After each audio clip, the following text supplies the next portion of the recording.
chères auditrices, chers auditeurs. Non, non, c'est pas Non, la ça peine, va, vous pouvez laisser ouvert, on aime le bruit de fond. Il fait chaud sinon. On aime le bruit de fond. Donc nous sommes aujourd'hui à la librairie du 8, célèbre librairie qui a été inaugurée il n'y a pas longtemps, au siège de la Grande Loge de France. Et Daniel, qui ne peut pas se filmer puisqu'il est de l'autre côté de la caméra, et moi-même, sommes très honorés d'avoir Christophe Bourseiller devant nous. Je passais.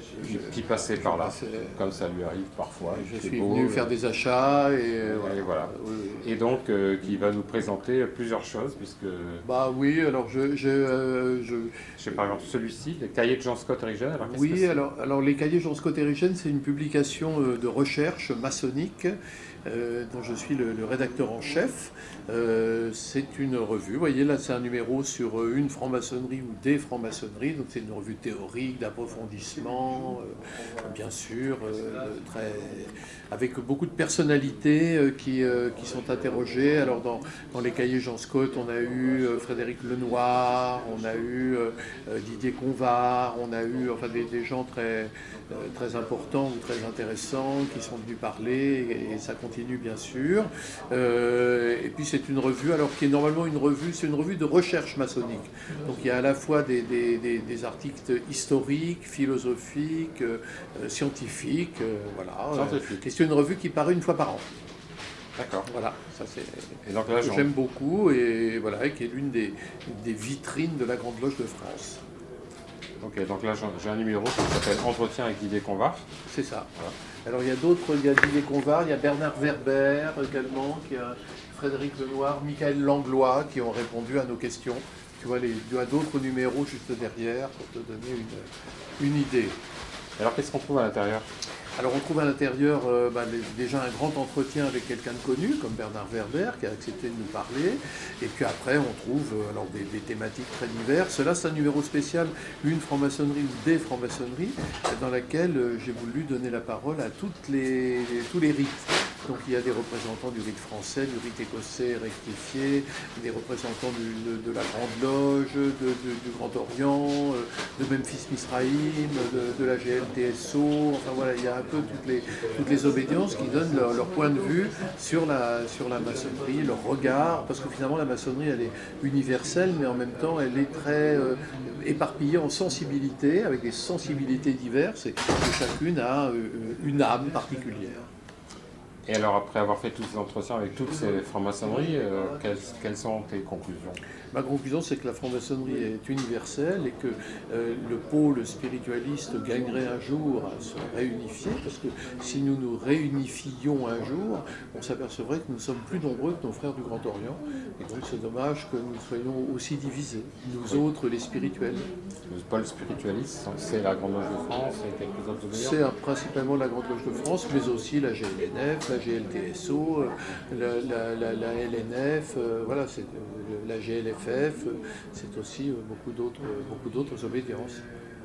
D'accord. Et puis, donc, tu as d'autres... Et puis, il y a une deuxième revue là, que j'aime bien, qui est la revue d'histoire de la franc-maçonnerie. C'est une autre revue dont je suis le rédacteur en chef.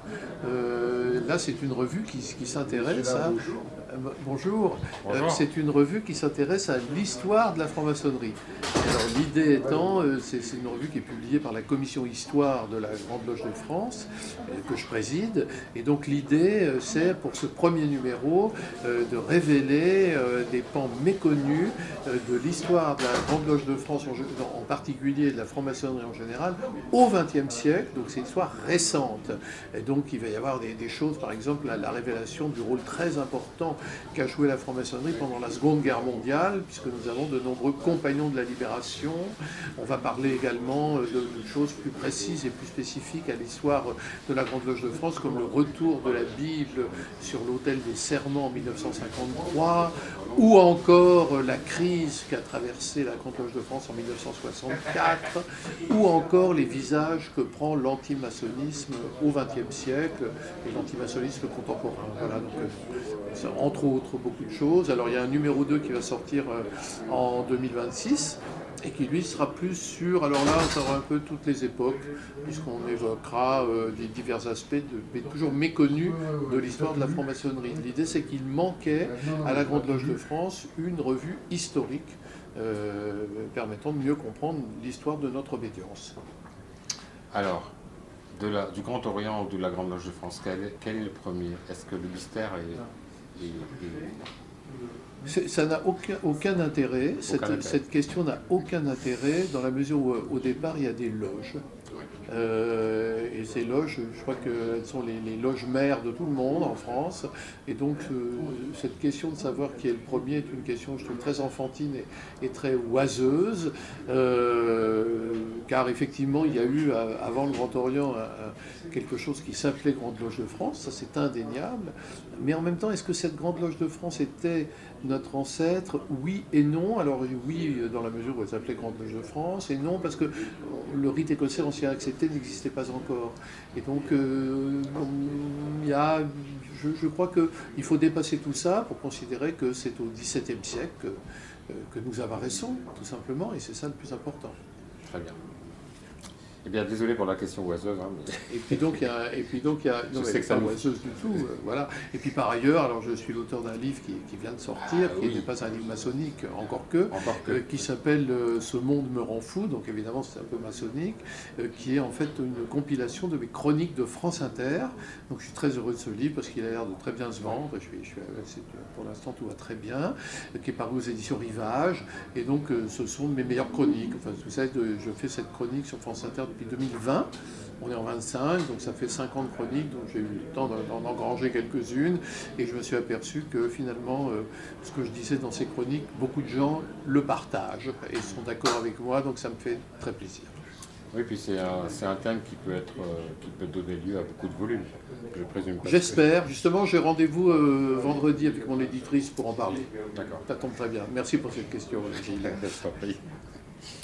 Voilà. Merci, merci à toi, merci à toi. Et puis bientôt on aura une épigénétique complète de tes œuvres parce que ça ne s'arrête pas. Pourquoi pas. Et puis bon, c'est très agréable à lire. Hein. Je le conseille à tous nos auditrices et tous nos auditeurs. Tous les bouquins ne sont pas forcément agréables à lire. En général, on n'interviewe que les auteurs qu'on aime chez Radio Delta, mais ceux-là sont particulièrement intéressants. Merci beaucoup à la brillantissime Radio Delta.